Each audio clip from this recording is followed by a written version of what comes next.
আমি চেষ্টা করব যাতে সরকারি দল এবং বিরোধী দল মিলে এই জুলাই সনদেরও বাস্তবায়ন করতে পারে, মানবাধিকার যাতে সুপ্রতিষ্ঠিত হয় এবং দেশ যাতে উন্নয়নের পথে এগিয়ে চলে সে ব্যাপারে জাতীয় সংসদে যতটুকু করণীয় আমার পার্টটা আমি ঠিকভাবে পূরণ করার জন্য চেষ্টা করব। বাংলাদেশের মানুষ যে আশা ভরসা রেখে একটি দলকে ভোট দিয়েছে, আশা করি তাদের সেই উন্নয়নের স্বপ্ন পূর্ণ হবে অদূর ভবিষ্যতে। গণতন্ত্রের বিজয় হয়েছে। ভোলায় পা দিলেই আমি অত্যন্ত আবেগ আপ্লুত হই। এখানে আমার জন্ম, লালমোহন থানায়। আমার পিতাও এখান থেকে 3 বার সংসদ সদস্য ছিলেন এবং ভোলার জনগণের সাথে ওতপ্রোতভাবে গত 40 বছর কাটিয়েছি। আমি আমার নির্বাচনী এলাকা লালমোহন এবং তজুমুদ্দিনের মানুষের কাছে অত্যন্ত কৃতজ্ঞ।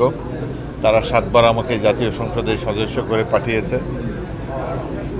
এবং স্পিকার হিসাবে এখানে পদার্পণ করে আমার মনে হয় যে গণতন্ত্রের বিজয় হয়েছে। গত 20 বছর যাবৎ বাংলাদেশের মানুষ গণতন্ত্রের দেখা পায়নি। বর্তমান বিশ্বে গণতান্ত্রিক ব্যবস্থা ছাড়া উন্নয়নের অন্য কোনো মাধ্যম এখন পর্যন্ত আবিষ্কৃত হয়নি।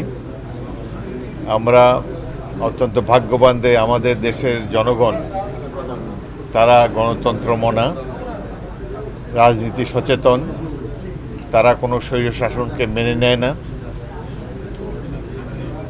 অত্যাচার, নিপীড়ন, গুম, খুন, নানাবিধ নির্যাতন উপেক্ষা করে বাংলাদেশের মানুষ রাজপথে নেমে এসে আবার গণতন্ত্রকে প্রতিষ্ঠিত করেছে।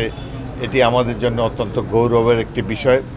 সারা বিশ্বের দৃষ্টি কেড়ে নিয়েছে এই 24 এবং 2024-এর এই গণ আন্দোলনের ফলে সারা বিশ্বের দৃষ্টি বাংলাদেশের দিকে নিবদ্ধ হয়েছে। আমাদেরকে সাধারণত উন্নয়নশীল দেশ হিসাবে পরাশক্তিসমূহ একটু হেয় করে দেখতে চায়, কিন্তু বাংলাদেশের মানুষ গণতন্ত্রের জন্য যেই সংগ্রাম করেছে এটি সত্যিকার অর্থে দেশবাসী এটি নিয়ে অনেক গৌরব করতে পারে। মানবাধিকার লঙ্ঘন বিশ্বের নিত্যদিনের ঘটনা, কিন্তু বাংলাদেশের মানুষ আন্দোলনের মাধ্যমে মানবাধিকার সুপ্রতিষ্ঠিত করেছে। যে এই গুম, খুন এবং নির্যাতনের মধ্যে দিয়ে দেশবাসী 16-17 বছর কাটিয়েছে, তার থেকে আজ আমরা মুক্ত। আমরা আশা করি যে জনাব তারেক রহমানের নেতৃত্বে বর্তমান নির্বাচিত সরকার এই দেশে মানুষের জন্যে সুখ এবং সমৃদ্ধি বয়ে নিয়ে আসবে এবং রাজনৈতিক দলগুলোর প্রধান কাজ যে অর্থনীতির উন্নয়ন সাধন, সেই ব্যাপারে ইতিমধ্যেই বর্তমান সরকার উদ্যোগ গ্রহণ করেছে এবং আমরা আশা করি বাংলাদেশে দলমত নির্বিশেষে সুশাসন প্রতিষ্ঠিত হবে। রাজনৈতিক মতাদর্শের কারণে কোনো মানুষ যেন কোনো ধরনের হেনস্থার শিকার না হয়, সেটাও আমরা দেখতে চাই। আমরা আইনের শাসন ভালোভাবে প্রথিত হোক বাংলাদেশের মাটিতে, এটাই আমরা সবাই আশা করি। একটি সুন্দর শুরু আমাদের হয়েছে। বাংলাদেশে এখন রাজনৈতিক দলগুলোর মধ্যে সুসম্পর্ক বিদ্যমান। সাধারণ মানুষও অনেক দিন পর স্বস্তির নিঃশ্বাস ফেলেছে। একটি সুষ্ঠু নির্বাচন আমরা পেয়েছি 2 মাস আগে। আশা করি আগামী দিনগুলোতে বাংলাদেশের সাধারণ মানুষের যে প্রত্যাশা, উন্নয়নের যে ক্ষুধা, উন্নয়নের যে স্বপ্ন দীর্ঘদিন ধরে আমরা দেখে এসেছি, বিশেষ করে মহান মুক্তিযুদ্ধে এদেশে মানুষ অনেক ত্যাগ স্বীকার করেছে, অনেক ত্যাগ তিতিক্ষার বিনিময়ে আমরা একটা স্বাধীন দেশ পেয়েছি। কিন্তু এখনও অর্থনৈতিক উন্নয়ন আমাদের কাছে সুদূরে রয়ে গেছে। ইতিমধ্যেই আবার মধ্যপ্রাচ্যে যুদ্ধাবস্থার কারণে জনজীবনে অনেক সংকট নেমে এসেছে। আশা করি শীঘ্রই এই সংকট কেটে যাবে এবং বাংলাদেশের মানুষ যে আশা ভরসা রেখে একটি দলকে ভোট দিয়েছে, আশা করি তাদের সেই উন্নয়নের স্বপ্ন পূর্ণ হবে অদূর ভবিষ্যতে। আমার জন্য অত্যন্ত আনন্দের বিষয়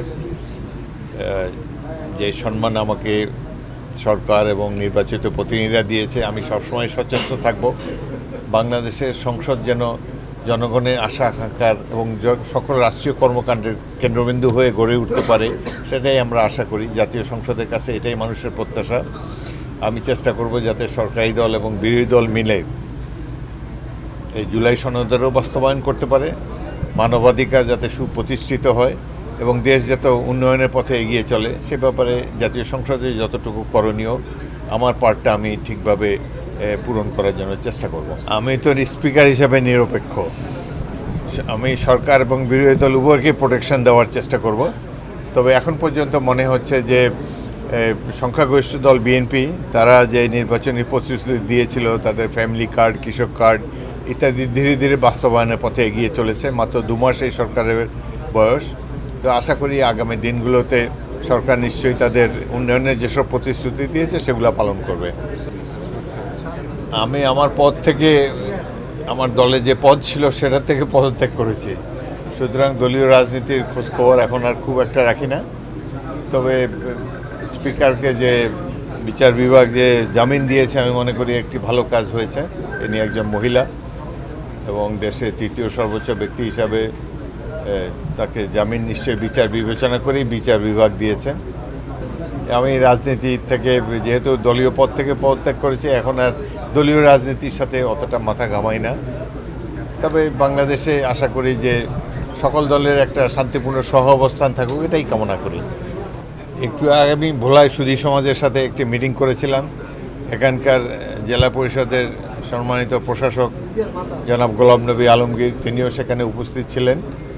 তো এ ব্যাপারে যদি ভোলাবাসীর পক্ষ থেকে কোনো উদ্যোগ নেওয়া হয়, আমি সংশ্লিষ্ট মন্ত্রীর সাথে আলাপ আলোচনা করে এই সমস্যাটি নিরসন করার চেষ্টা করব। এছাড়াও ইতিমধ্যে সরকারের পক্ষ থেকে ঘোষণা দেওয়া হয়েছে এবং আমাদের প্রধানমন্ত্রী জনাব তারেক রহমান তিনি ইতিমধ্যে প্রকাশ্যে ঘোষণা দিয়েছেন যে ভোলা বরিশাল সেতু নির্মিত হবে। আর ভোলাতে একটি মেডিকেল কলেজের ইতিমধ্যেই সরকার সিদ্ধান্ত ঘোষণা করেছে। অলরেডি 8টি কলেজের মধ্যে একটি মেডিকেল কলেজ ভোলাতে হবে। সুতরাং প্রাথমিক দাবিগুলো পালন হবে বলেই আমার ধারণা। ধন্যবাদ।